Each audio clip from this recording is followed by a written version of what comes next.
Barbaria oversees technology at NBC Boston, which includes NBC, the NBC-owned station there, and Telemundo Boston and New England Cable News. Prior to that, he was the head of technology at NBC Connecticut, where he launched a new station there for NBC technologically.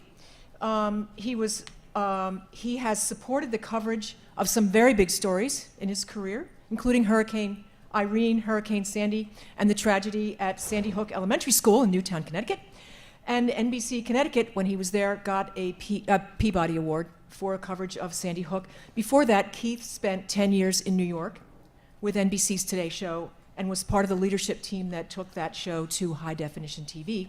I'm going to be asking him about his recent upgrade of NBC Boston. When NBC suddenly had an owned station in Boston, it had a facility that had Telemundo Boston, and it had New England Cable News, and suddenly they had to put a news station into that facility, so there'd be 3 operations. What was your primary goal or goals in terms of upgrading workflow when you upgraded that facility, Keith?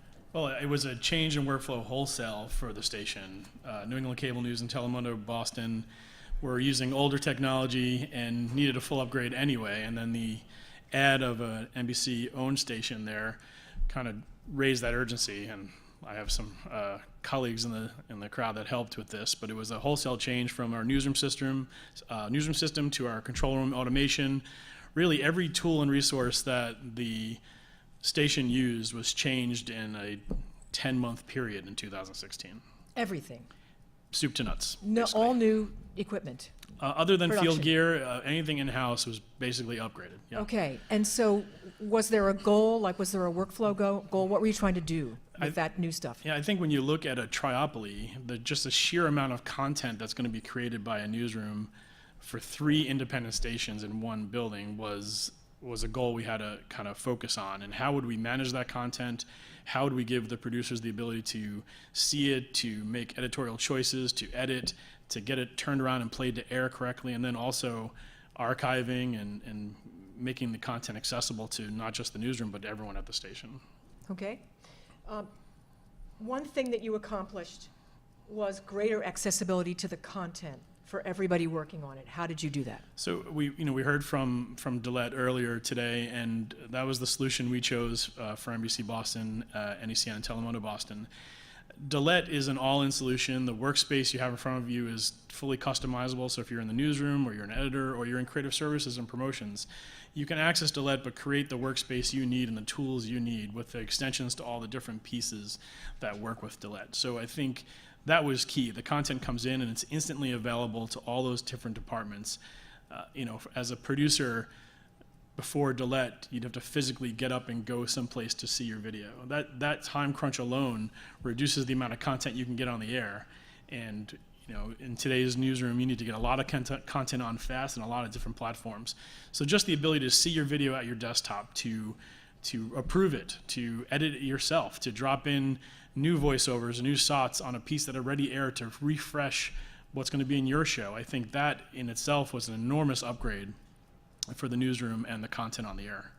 I remember you were worried about the newswheel format for NECN too. Right, New England Cable News is a 24/7 regional news network covering from Connecticut to Maine, and it's a different animal altogether from an NBC-owned station where we know we have our windows on air for NBC, but NECN's on the air all the time. And that product can tend to become stale.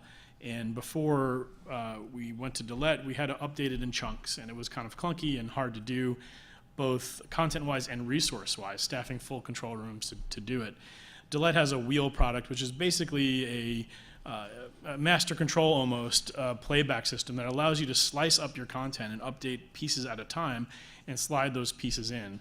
And so you only need a very small production staff, an anchor finishes a read, a new package gets filed, and the producer just slides that into the wheel, and the product continually updates itself throughout the day.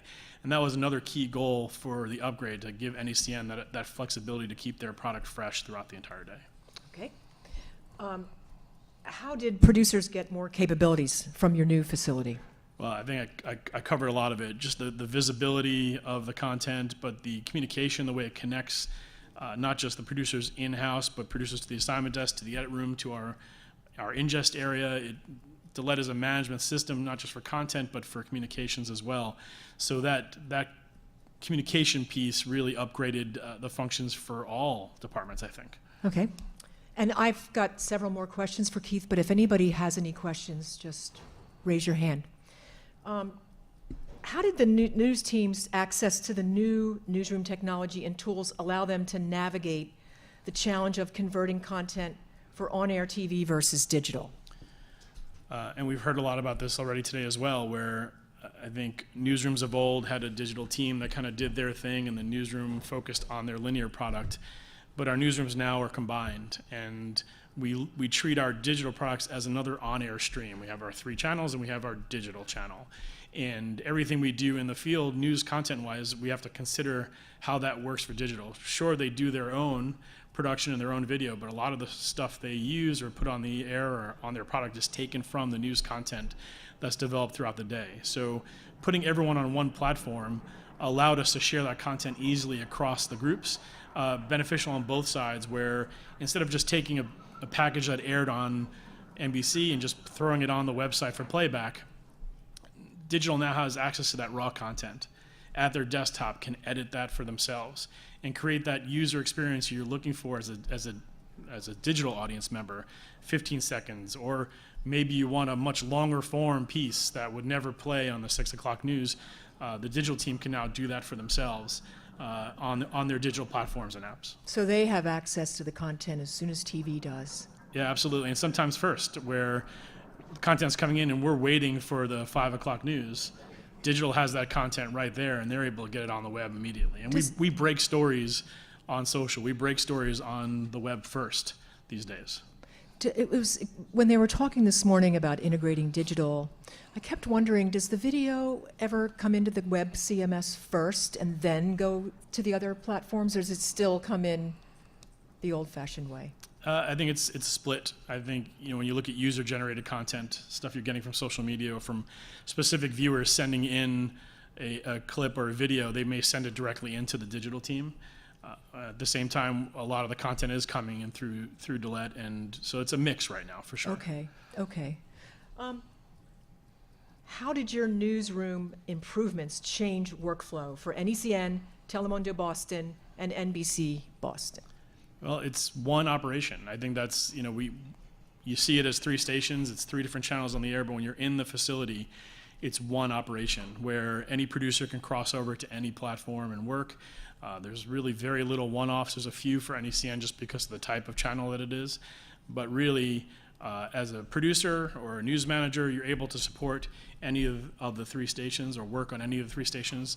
On the engineering and IT side, you're able to support the technology on all 3. So going to one platform that's kind of solves all of the workflow issues has upgraded the experience, not just for the user, for those who support it as well. Can they produce more news now, more stories? Well, that's the idea, is to get more content on and then refresh that content quicker. That's the whole idea of a system like Dalet, where it's nonlinear. It's the content is available, and I think the word used earlier was agile, right? It can kind of solve any problem, whether it's digital, whether it's for promotions, whether it's for on air.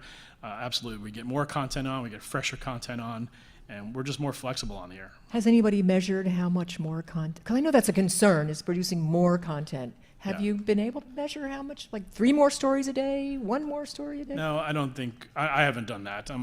Maybe other stations have. I think, NBC Boston, we're in December, we're barely 11 months old as a station. And we're just over a year with Dalet as a new workflow. So I think we've scratched the surface on the technology, not to mention adding control and automation and all the other upgrades that we've done. So I think we're realizing the upgrades and workflows, the more story counts, we're realizing that, but I think we have more to go. And the team's doing a great job, but in time we'll see even more benefit. Be an interesting question to ask the news director, because I bet you that person's measuring. Yeah. What about LMX? You built a platform, and I don't know if you did it personally or your team did, to facilitate news sharing. I thought there was something with social media with LMX too. Why did you build that? So And Jamie, who's here in the crowd, was part of the team that built LMX, Local Media Exchange, and it was done to build a more feature-fresh system to be able to archive and share video. And we were pretty invested in Dalet as a station group at that point, so it uses Dalet as the backbone. It's a web browser-based system, which was an advantage. So they just developed it around Dalet to be able to share content, archive content across the entire station group, and it's been a huge success. There are about 1,700 users on the system through the station group now. Over 5 million clips are being sent around. There's 1,000 archived per day.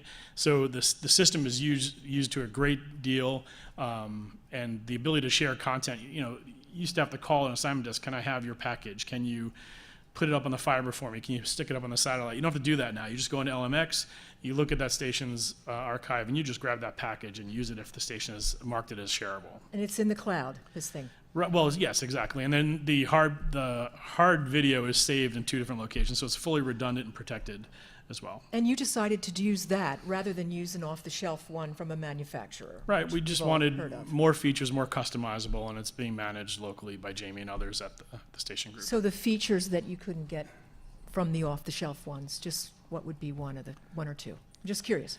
Well, I mean, Jamie was deeper into the projects, features that we couldn't get elsewhere that we like about LMX. Jamie needs a mic. He's right there. Where's Michael with the mic? I'll talk loud. It was like a blank sheet of paper. We could design it from the ground up. We were already familiar with the man itself and its functionality, and we were just able to take that to the next level based on the need. We had something previous to that wasn't filling the need, and we were able to work with the engineers there to pretty much what we did today. Yeah, so that wasn't fulfilling the need in what way? Just kind of curious. It was hard to use each. We had the goal of centralizing it, but it was a decentralized system previously to that. I see. It stayed decentralized for a little while until we decided what technology we wanted to put underneath for centralization. So it gave us that advantage. Okay, well, thank you.